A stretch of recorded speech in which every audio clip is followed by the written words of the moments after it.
Few questions are more important to a parent or a grandparent or even an aunt or an uncle than what should I feed this baby? What should I feed my grandbaby? What's the most healthy food choices I can make for my children, for my grandchildren? And I have a very special guest with me today, Maria Emmerich, a good friend of ours who we don't get to see often enough, but at least I'm going to get to chat with her virtually today. And I hope that you will join me and invite every friend you have who has a child or a grandchild, because they need to hear this information. This is important to all parents and all grandparents. What we're going to be discussing today is what is a proper human diet for babies, for children, for adolescents, for teenagers, indeed for all humans. Hey, Mike Jones, thanks for joining us. You guys can start a watch party on Facebook. You can invite people to join on YouTube. We're going to be talking about tiny human nutrition today. And my guest is Maria Emmerich. Let me see if I can get her on. Hey, Maria. Hey, everybody. Sorry about being a little late. No, stop right there. I've heard lots of excuses in my life. I've heard the dog ate my homework. I've heard my car wouldn't start. I've heard I got a ticket, got a flat tire. Here's Maria's excuse. I was paddleboarding with whales. I have proof. No, I believe you. It's just the most egregious. Whoa. Yeah, you've got paddleboard hair. That's good. No worries. Okay. It's. I should put my hat back on. Yeah, your hair's so thin and limp. I mean, your diet must be failing you somehow. You know what? I got your email this morning about having more beef on the menu. I don't know if you're telling everybody about this, but I want it. I mean, if I could, I would feed us meat cookies, which my kids call hamburgers, for lunch, and we would have steak for dinner. But I know that they're kind of on a budget. So, and they wanted sides. So I'm kind of being. No, yeah, I get it. I just want to make sure I've got some ribeyes. That's all I need. Yeah. So, in case you guys don't know, Maria and I are involved in a television production. There's gonna be a series filmed called Reversed, and it's about reversing type 2 diabetes. It's produced by our friend Charles Maddox, and it's actually the second season of Reversed. I think it's going to be the best season yet, in my opinion. I'm not sure where it's going to be airing at. It'll be out in, what did he say, July, August? 3rd, yeah. Yeah, something like that. So be watching for the Reversed television series. I'm not even sure what network, but Maria's in charge of feeding us all while we're down there, since she's such an amazing cook and cookbook author. And surely everyone knows you, Maria, but for the two people who don't, please just do a brief introduction. I'm Maria. I like to eat keto. I started keto when I was a teenager because I was sick. I was unhealthy. I was told I had PCOS and I wasn't going to bear my own children, which rocked my world. I had acid reflux really bad. I had depression really bad. And the doctor said it was nothing I was doing. They said it was the cards I was dealt in life, because my grandpa had diabetes, heart disease. She's like, that's just, but you know what, Ken? I worked at a coffee shop where I drank mochas like they were going out of style, filled with sugar, and I got to take home all the cinnamon rolls, the scones, and the muffins that didn't sell that day. So I would make extra cinnamon rolls just to make sure that I got to bring some home. And that's what I lived off of. And that very same week, I had to take my beautiful golden retriever to the vet because she was losing patches of her hair. And the vet said, "What are you feeding her?" And you know what, Ken? Look at the dog food, man. Dogs don't eat vegetables. First we're going to talk about canine nutrition. Then we're going to talk about kid nutrition, because canine nutrition is so important. And I'll tell you, we just bought a new Great Pyrenees. He's going to be a herd dog. We're going to get some sheep. And she took him to the vet to get his parvo shot and other things.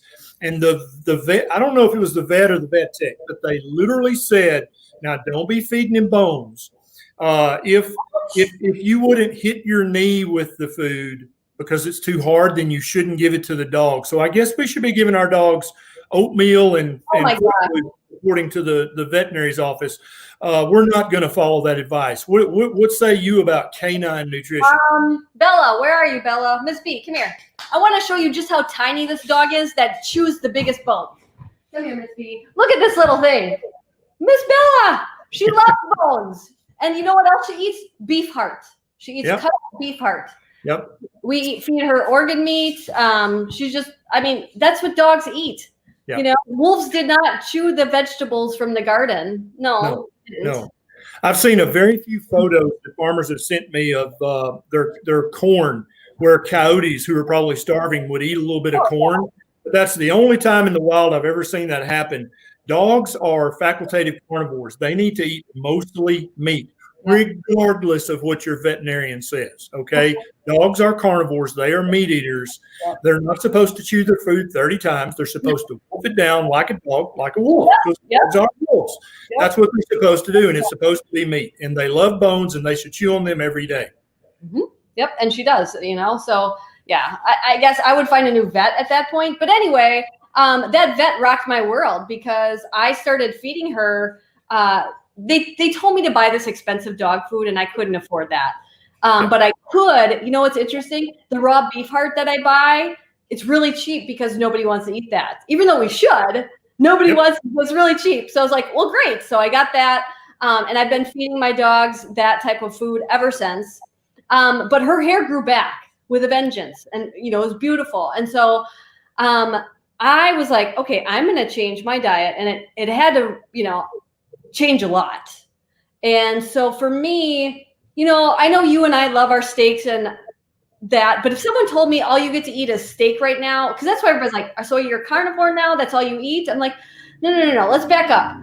If someone told me all I had to do was eat meat, or that's all I could eat, I probably wouldn't even have tried.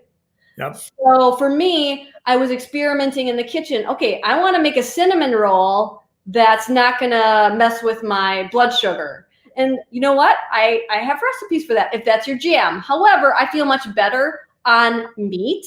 It took me a long time to get there. So, you know, we're not living in the judge. You know, you don't judge, I don't judge. So wherever people is at on their journey, kudos to you. Because guess what? Your journey is going to look a lot different. Your diet's going to look a lot different 5 years from now, 10 years from now. It's all good. I totally agree. Now, some people may not know that you have two beautiful boys. I want you to share the story of these two beautiful humans that you have, that you're raising and love very much. Oh, you just want me to start crying, don't you? Well, it's I mean, it's a huge, like, everything about them changed my life in many ways. What happened was, when I met my husband, Craig, I was only 17, and we were engaged to be married before I was 20. We were married before I was 21, and I told him right away, I probably can't have my own children, because I was told that.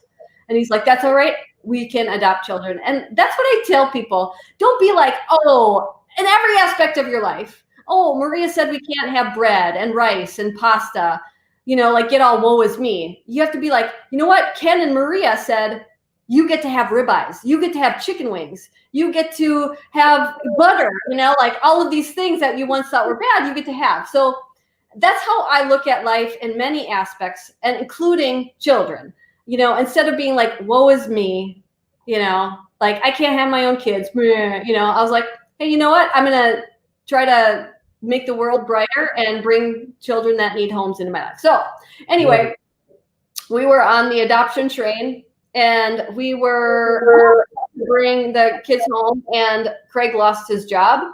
And at the time I was a rock climbing guide and I made like, I think $8 an hour. I didn't have insurance. So if you know anything about adoption agencies, if you lose a job and insurance, you go back to square one. All the money that, you know, thousands of dollars you put into it goes away, because they have to do their job over. They have to look into your insurance. They have to look into your employment. So I was pretty depressed at that moment. I did not want to get out of bed. And a really awesome woman, her name's Jamie, said, I think it's one of the pictures that you posted about the boys. She said, you're gonna write a cookbook to raise money for your adoption. I was like, what? And she's like, you're gonna start a blog. And I was like, what's a blog? This was before anybody knew what a blog was. I was like, I don't know what that is. And guess what, Ken? We lost our house. We couldn't pay our house payment. So I had to go to the library. And guess what? We sold our cars because we didn't have any money. So I had to ride my bicycle to the library to write. So this is how primal. There's Mr. Kai. That's at the orphanage. Yes. But this is how like desperate we were. I was like, I'm just going to start writing my recipes, put them into a cookbook. And that's what I went to school for, was nutrition. And so I was like, well, I have to get a real job now. And so it was all written in the stars, because I'm she took that picture, Jamie did, little Micah. And so we adopted these 2 little boys from Ethiopia. The first baby we were placed with died of malaria. So then we got little Mr. Kai, which was a blessing. But yeah, these children were underweight. They weren't even on the growth charts. Kai, that picture you showed of Kai, how tiny he was, he's over a year old. Oh, not in that one. Picture, he's over a year old. That one, he's 6 months. But 6 months old. That's a tiny 6-month-old. Micah is almost 3 there. Gotcha. There, Kai is over 1 year old. He's like 1 year, 1 month right there. But he's tiny. You know, he's really. When you guys adopted these guys and got them home, what kind of diet did you start them out on? What were you eating at the time? We were eating fully keto, and they love the food. They love the food. I brought whatever keto things I could bring with me on the flight there, so we could have food on the plane, because airport food, right? Yikes. So we brought as much, like, beef sticks, and we had, I made like baby food and that type of stuff that would carry well, that, wasn't not store-bought baby food. We brought coconut milk, just like some healthy fats, because they definitely were starved for fats and protein. It was a lot of grains that they ate. I remember feeding him at the orphanage bananas. I was just doing it because that's what they offered me. They were very poor. They fed Kai soy milk formula. And I remember, they gave me the bottle to feed him, and Craig's like, don't say anything. I was like, I'm not gonna, because they do what they can. But what we did? We brought healthier options for them. We even donated, they needed some other medical supplies. So they had nothing. I mean, it was a tiny place. They were just struggling to survive. I still remember, and this is probably the hardest part for me, I still remember a little kid outside the orphanage. And I still remember his face, like he wanted in, but he wasn't in. He wanted to be saved, but it was tough. It was emotional. And so how long after you had these handsome young men and eating a meat-heavy ketogenic diet, did you really notice their growth and their development start to respond on the growth chart at the pediatrician's office and other places? They definitely, it was definitely a process. They had the starch belly, where it stuck out big. I mean, Micah has abs of steel now, and they both were very small everywhere else. So they had tiny arms, tiny legs, but they had that big starch belly. Yep. And I remember dinner time. Micah was always very happy when food showed up. He's the older one. But my younger son, that's 1, he would cry and scream for food. And when it went away, he would scream for more. He definitely would eat until he'd be sick. And it was a transition to meal times were very stressful. It was hard to teach him that there would always be food, but you need to stop, because he would eat till he would burst. Right. So it was very sensitive, but it was maybe like even 8 months down the road that they were on the growth charts and healthy. I mean, not one to go to the doctor a lot. I know that Dr. Ken can understand that.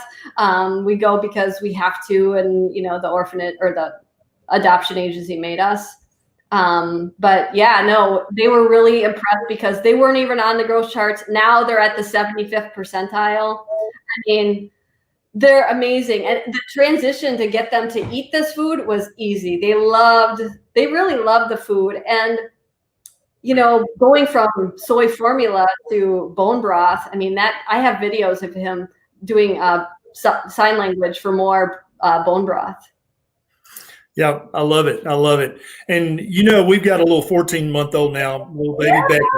And the very first food the solid food that ever went into his mouth was a beef rib that I had almost finished, and I left a few scraps of meat on there, and I just handed it to him. He was 4.5 months old. He had a couple of little teeth going, and he would reach and grab things and put in his mouth, right? And according to baby-led feeding guidelines, that means he's ready to try something solid. So I handed him that bone, and me and Neisha were there, and Neisha's parents, and we were amazed. He immediately, when he tasted the meat on the end of the bone, his eyes lit up, and he looked at us like, "What the hell? What is this?" And he proceeded to chew on the bone. I remember that picture that you posted on Instagram, and it was like, "Where has this been all my life?" Right? Yep. And now he's a big fan of breast milk. Don't get me wrong, but he loves meat, and that's virtually all he's eaten since he's been on this planet is meat, a little avocado, maybe a pickle here and there, and an olive here and there. But as far as grains, to my knowledge, there's never been any wheat, rice, oats, or corn that's ever passed his lips. Not once. He's about 80% on the growth chart for weight and 100% for height. So he's very long and lean, very active, very intelligent. And so you notice kind of a transformation in your boys as they transition from this soy, grain, fruit diet to a meat-heavy keto diet. And now what kind of diet do you guys eat? Well, they prefer meat. What's interesting is I have some things in the oven right now. I'm practicing a recipe for a very beautiful actress that we have contract with, which I can't talk about, but I think you can guess. So I had to practice a recipe, and I'm making these special cupcakes for her video. And what's funny is nobody wants to eat them, but sadly, there's plenty of homeless people out on the beach that live there, and we'll give them to them. But my boys don't prefer that. So, I mean, they prefer, like, if they need a snack, which snacks are very rare for us, it's more like a beef stick. They like deviled eggs. But honestly, if they're hungry, they would have another bowl of, you know, something that I make. They love, we do like Chipotle at home, which is basically a bowl of ground beef with taco seasoning on it. And sometimes they'll put salsa on it. We don't really like guacamole. None of us like avocado. Tastes like, I don't know, gross. But I have a son that can't do dairy. So it's basically ground beef with taco seasoning, and he loves it. The other one likes to wrap it in lettuce. I mean, to each his own, but most of it is just like a lot of beef. My son Kai, my youngest, will take out a bigger ribeye than you. We're going to go to dinner, and we're going to have a competition because that kid can throw down a ribeye. I'm like, what? I mean, he's expensive, but whatever. I don't mind spending money on food. I mean, I don't buy makeup. I have cheap, purses and crap, but I will spend every dollar on food. And I don't mind doing that at all. Yeah. When I hear parents and grandparents complain about, well, gosh, keto's so expensive or carnivore so expensive, meat's so expensive, it makes me wonder, I wonder what package you have for your internet. What kind of cell phone do you have? I mean, maybe your priorities are just a little bit off because food is the literal nutrition that your child's body and mind is going to be built with. That sounds pretty important to me.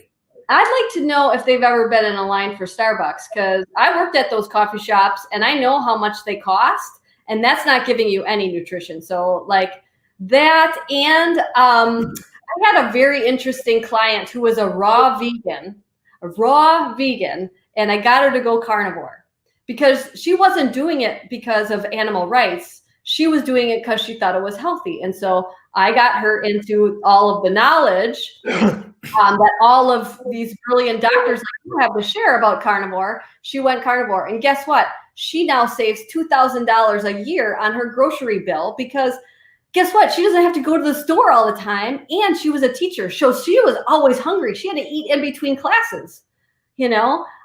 So I don't know. If you're not buying, you know what? An Oreo is a raw vegan, or as a vegan, I guess. Not raw vegan, but. Yeah, absolutely. And that's something I wanted to bring up with you. So many people, when their babies are weaning off the breast and starting to eat solid food, so many babies in the United States and other countries are being fed of vegan diets unintentionally. And I want parents and grandparents to think about this. When you start to wean your baby off breast milk or formula, God forbid, if you had to go that route, what are the first foods? Rice cereal, right? Oat cereal, pureed peaches, fruits, vegetables. Think about it, folks. That's a vegan diet. Have I mentioned the meat in there at all? Right? Most people are afraid to give their children cow's milk or any other kind of mammal milk, and there's arguments on both sides of that. But the average baby eats, they cut their teeth on little wheat crackers, right? And they're eating goldfish crackers. That's vegan. And so they're literally feeding their babies a vegan diet, and they don't even realize that's what it is, because somewhere back along the line, it became fashionable to think, well, of course you don't give your baby meat. They have to start out with baby food. Maybe Gerber came up with that. I'm not sure. What do you think about that? Well, this is an interesting thing happened. I spoke in my hometown at this health fair, okay? And right before I went on, a nurse spoke about how damaging cholesterol and saturated fats were. And I was like, oh crap, I'm just gonna talk about the opposite now. But I didn't want her to feel bad either. So I was pondering, because she was saying, use canola oil. Really? Canola oil, that's what we're pushing? Sorry. But I got up on stage and I said, you all agree that the first food that a baby should consume is breast milk, right? That's the first substance a baby should consume. And they're like, yep, everybody's nodding. I mean, it was a huge crowd. And I was like, did you know that it's primarily made up of cholesterol?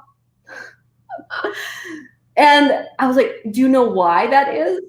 Because cholesterol is needed to build your brain, to build your hormones. It builds your sex hormones and their gonads.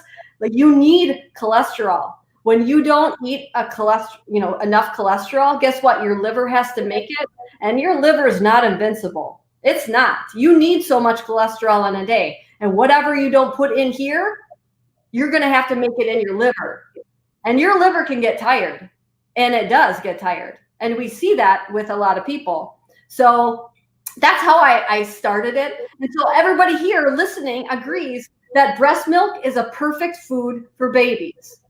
And breast milk is primarily cholesterol. So why do we go from all this cholesterol to nothing? Yep. We're hurting our children. Absolutely. I totally agree. I just wish, I'm researching this kind of stuff all the time, but I wish I could figure out where the myth came from and it's not even really talked about it. The pediatrician says, do not give your child meat. It's just common knowledge that babies should start with pureed peaches and rice cereal. It's like nobody thought to give the baby some meat. And the problem with that is that when you look at the paleoanthropological evidence, that was the first food. When a baby started to wean off breast milk, they were given meat, and the mother probably chewed the meat up for them and then kissed it into their mouth.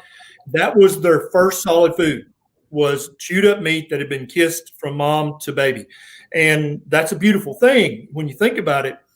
But I don't know where we went astray. Was it just all the mainstream media advertising for, Gerber and other baby brands that, oh my God, don't give your baby meat. Don't kiss them on the mouth. You might give them a germ.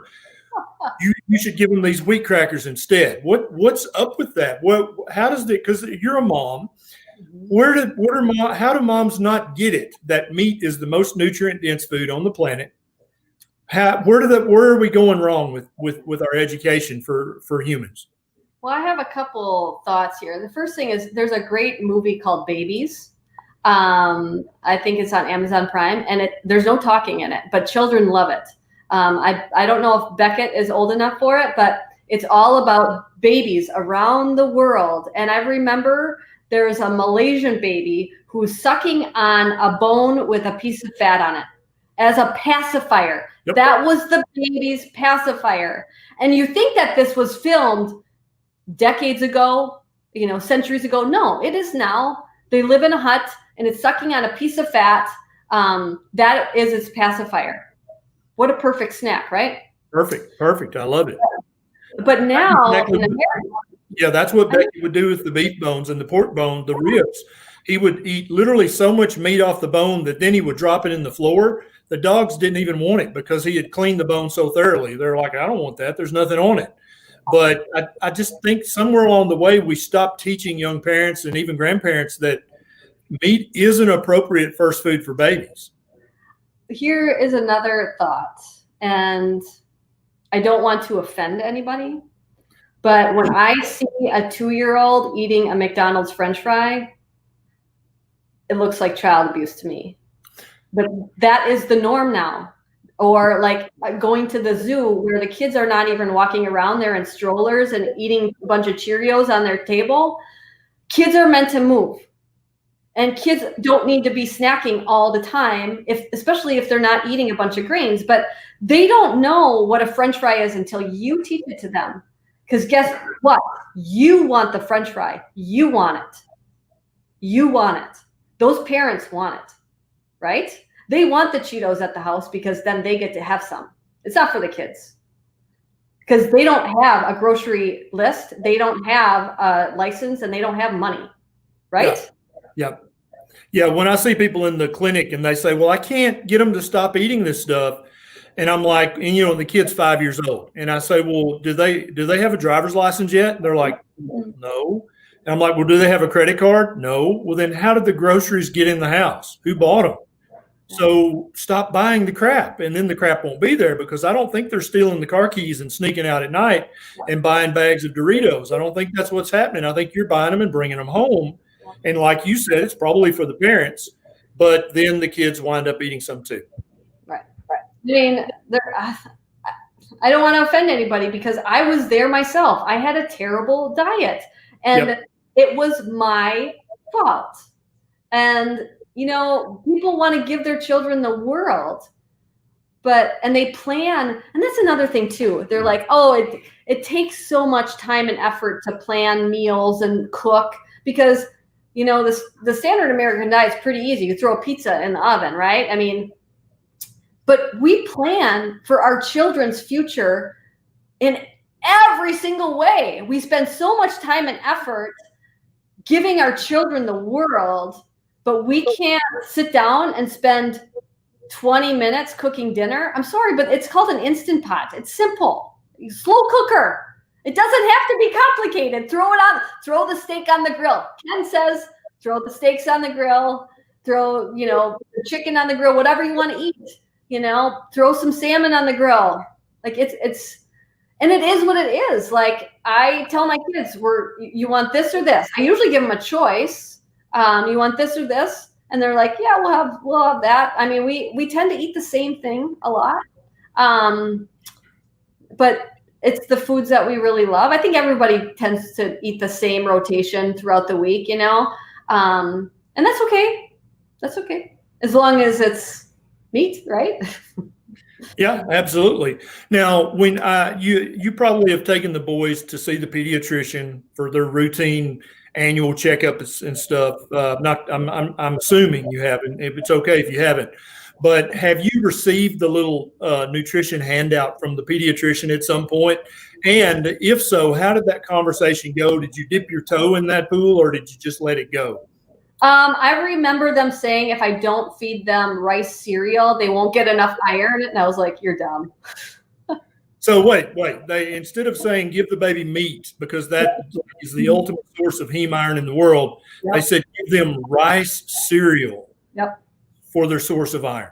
And we know everything about bioavailability and anti-nutrients in such things as rice cereal and vegetables that, the bioavailability of like oysters filled with zinc, right? You pair the oysters with like corn tortillas, and that bioavailability goes down to like 30%. Yep. You know, so it's not just like what you're eating, is what you're pairing it with. But they asked what I fed them, and I just said, none of your business. And did you say that out loud? Oh yeah. That's why I love you so much. That's exactly what I did too. You know, they kind of knew what I did, and I just said, none of your business. You don't need to worry about that. No, I would have told them in detail. Then we could have had a good discussion. But you know me, I'm a little bit more passive. Yeah, I do. I understand. I understand. Yes, you didn't want to get into it with them, but I totally would have. But have you had any other interactions with healthcare providers, with schools, with daycare, anybody who had a problem with the way your two boys eat? Well, Craig homeschools the boys, bless his heart. I'm not patient enough to do that. I do more of the fun things, like take them on paddle boards with whales and teach them about the whales. Okay. But you will never guess who's probably the most judgmental person. Hopefully she's not watching. Oh, God. Hi, Mom. The family members, grandparents, aunts and uncles are the ones that when we go to family gatherings for like Christmas, we will walk. They usually have a buffet line, okay? So you walk through and pick your food. And there's always, I've been doing it for so long, it's just common knowledge. I bring foods that everybody can, I bring deviled eggs. I made tenderloin. I grilled that on the grill, like foods that we like, my kids like. And that's their favorite food is me. They love raw fish. I like mine cooked. Now, here are the two boys now. Tell us which is which in their ages in this picture. Micah is 11. He's in the black. And he is, he's like the smartest kid I've ever met. Kai is the goofiest boy I've ever met. He's in the blue and he is 10. So 10 and 11. But we would be at a family gathering, and I'm putting a lot out here. So I hope my family's not watching. Okay. So we'll go through the line and my boys take some prime rib. I mean, it's Christmas. There's a huge buffet, shrimp. They grab all of this delicious food, a lot of proteins. We always have deviled eggs. Like I said, lots of proteins. Okay. So their plate is filled. And they looked at the bread and they said, Mom, is that your recipe? And I said, no, honey, it's not. And I did not say anything, but they moved off. But everybody kind of saw that. All right. I got a lot of SHIT for that. Okay. But at the same time, I have nephews that are the same age as my children. All right. They did not put anything on their plate, and their dad made them a tombstone pizza. But I'm the one who gets the SHIT. Excuse my French. Yep. I was really upset. And my mom was like, why aren't they putting any vegetables on their plate? I was like, because they don't like them. They don't like broccoli. They don't like cauliflower. And so what happened, sorry, I'm getting a little feedback. Craig, this was before we wrote the Carnivore cookbook. He started making a bunch of nutrient charts for the grandparents to show them this is what the boys like. They like meat, and they eat organ meat too. You know, you think about bologna, so gross because it's just a bunch of intestines. I gotta tell you, that's some of the healthiest foods you can get if you use like U.S. wellness meats. They could throw down U.S. wellness meat, bologna, and like nothing. So anyway, he had all these charts and like kale and broccoli, blueberries, all these things that they thought were really healthy and that the boys should be eating. Guess what? The beef and the organ meat poured off the charts. Absolutely. I should have like given you that to put up here too, because it's just ridiculous. I have no fear. One of the lectures you gave at one of the conferences, and it's mind blowing for the uninformed. You and I know this, but for the average person, when you put up the nutritional information of broccoli or kale or a blueberry, and you put that up against fatty beef or especially beef liver, the beef liver blows the blueberry, kale, spinach, collards, whatever superfood you think is a superfood. It blows it completely out of the water as far as nutrient density goes. But the average person walking the street, despite my best efforts and your best efforts, they still have no idea. If you ask them, what's the most nutrient dense superfood in the world, 9 people out of 10 are going to say kale. Yeah. Or berry, or some stupid root from the Himalayas, or some berry from Australia. It's like, no, dummy, it's liver. What's wrong with you? And that was the hardest thing. Like when I was creating the menu for this show that we're going to be on, the first menu I sent to them, I did, oh, look at that sweet baby boy. Yeah, there's Beckett in his beef rib. I actually didn't have any side dishes offered because we don't eat side dishes, right? Because, you know, that's just the way we eat. And I got pushback that I had to have more side dishes. I was like, okay, we're in transition. We're going to teach them how to transition to more meat. And so it's fine. And I know that it's more affordable to have a side dish than 2 ribeyes, right? Right. So I just wanted you to know that's where I'm at with this. But I remember what I brought to Ethiopia that we all ate a lot of: sardines and things in the can. They loved them. They loved the bones and everything. They gobbled them up. So much flavor. And I just think if you introduce these weird foods to your kids at an early age, they will develop a different palate.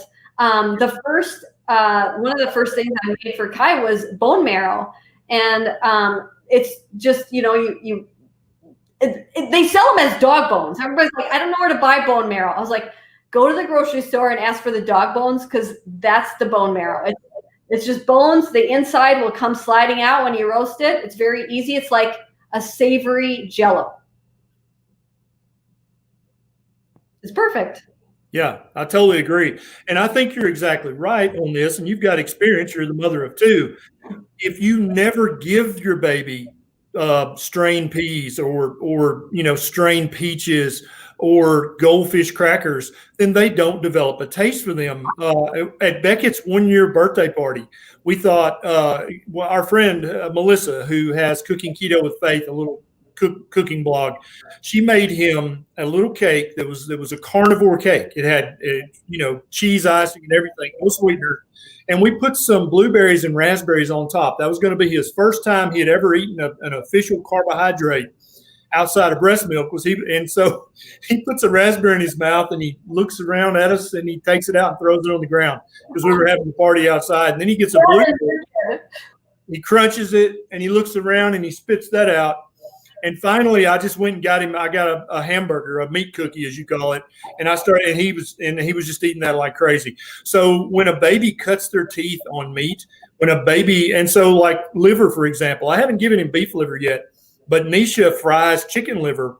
She breads it with pork panko and fries it in bacon grease, and it's freaking delicious. And Beckett wears chicken liver out. He loves it. Right? But the average parent would say there's no way in hell a baby's going to eat chicken liver. They're not going to eat that.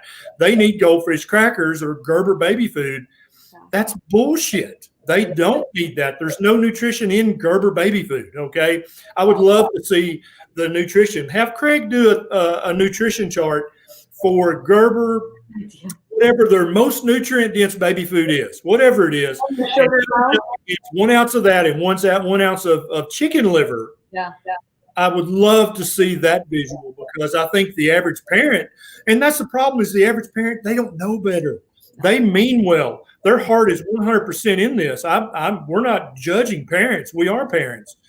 My first 4 kids, Maria, I fed them crap. I didn't know better. I can remember my son, Jonathan, who's 31 years old now and an attorney.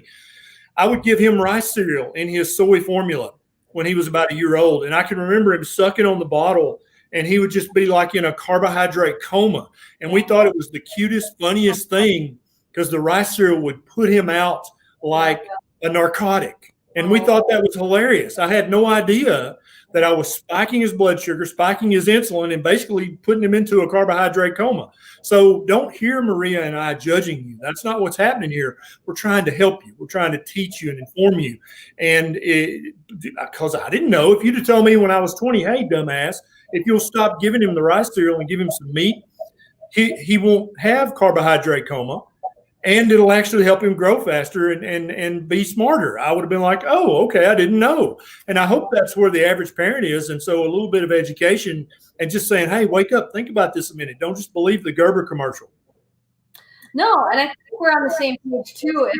If money is an issue, you don't have to buy organic beef. I mean, do what you can, because I know that you wanted to go to Disney World for Beckett's first birthday, and it just didn't happen. And we took the boys there last year, and guess what? Nobody's eating organic there. We're eating meat cookies as much as we can, and they're not organic. You do what you can when you can, right? Yep. I don't know. I thought it was funny. I remember, I think it was the first cruise we were on together. There was a huge uproar about having to buy organic. And I stood up and left because I was like, get over yourself. Nobody's eating organic on the ship. So whatever. Yeah. And 8 times out of 10, when we buy meat, it's just meat from Kroger. We don't buy grass finished organic. We don't do that. And, and even if people could do that, I'm not so sure it ever justifies the cost. Now, I do want people to try to buy local eggs and local beef and local mutton. I want everyone to encourage local farmers and ranchers to grow. And so in that respect, if you can get local, grass finished, antibiotic free meat, do that, because you're actually helping to stimulate your local economy. And that I'm 100% in. Yeah. But paying $22 a pound for grass finished ribeye at Kroger, I just don't think it's worth it. No, we get Maui beef here, and it's so cheap. It's local and it's grass finished, and that's the thing. Like, people are like, grass fed beef. It's like, well, all cows are technically grass fed in the beginning, so you have to make sure. Like, I'm glad you said the grass finished. I was going to show you a picture, but I kind of lost my train of thought. First, we were going off on a tangent. I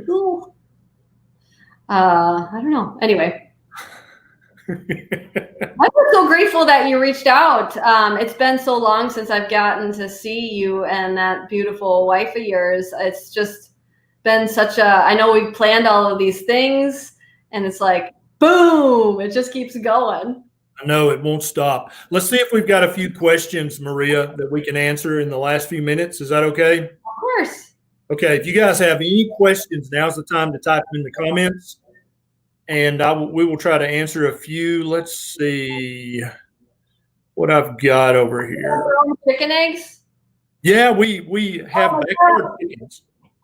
Oh, you lucky dude. Yeah, man. And every one of them lays an egg every day, and we thank them and we feed them and we eat their eggs. I love it. Yeah, I love it too.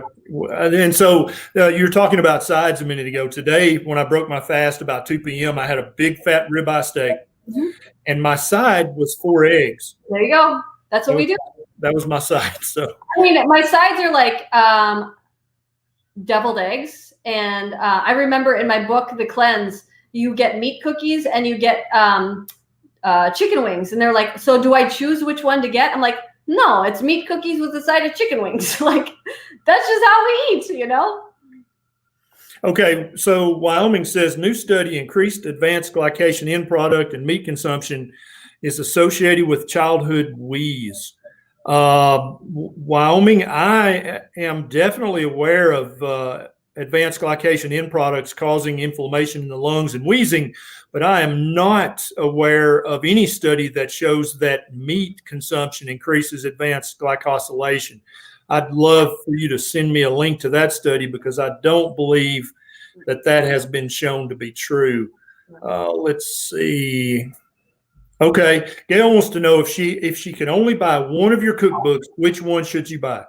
Well, I do want people to know that there's thousands of free recipes on my blog. So, I mean, we've all been down and out, and this year's been tough. So that's mariamindbodyhealth.com. Lots of free stuff. If you are a kid at heart, Keto Comfort Foods for sure. Like, that is a game changer for a lot of people. That's Halle Berry's favorite book. I have Little Debbie cupcakes in there, if that's your jam. So yeah, I'll check that out. Thank you very much, Gail. Let's see if we've got one more question we can get here. Oh, okay. What about a pate recipe? Do you have a good one, or do you know where we can find one? Oh yeah, I do have a lot of pate recipes in the Carnivore cookbook, but I guess it depends on what your jam is. Do you want a chicken liver pate? Do you want a salmon pate? I do have them for all of them. I prefer more of the pork pate. That one is on my website, mariamindbodyhealth.com, but it depends. Like my son loves salmon. I do not. So he loves like salmon pate. And we eat it with pork rinds. So that would be like a snack or a side that would go along with something that we're eating. But yeah, pates are a beautiful thing. I love it. So, Maria, I really appreciate you doing this, and I look forward to working with you in Costa Rica. The reversed series. Tell us one more time your website and what's your latest book. So, if people are interested, they can check you out. The website is mariamindbodyhealth.com. I chose that when blogs weren't popular. I should have chose like keto.com, right? I would have been like super popular. The latest book is The Art of Fat Loss, but I just signed a contract to do a kids cookbook. So it's going to be sugar-free kids. Yes. If I called it Keto Kids, we're not going to cross the chasm. But if I introduce it as sugar-free kids, it's going to make it. It's going to be great. Excellent strategy, and very, very smart that you left the K word out of it, because that triggers a lot of people. It does. So sugar-free kids. Everybody knows sugar is bad. They just don't know what turns into sugar. Exactly right. Exactly. Thank you so much for doing this, Maria. It's been a pleasure. If you guys haven't checked out Maria's cookbooks and her blog, I'm going to put a link in the show notes up here on Facebook, down there on YouTube. And thanks for joining me. If even though this live is over, you can still share this. It will stay on Facebook and on YouTube. And you can share this with every parent and every grandparent you know, because they all need to know this information. Thanks, Maria. See you guys. Have a good day. You too.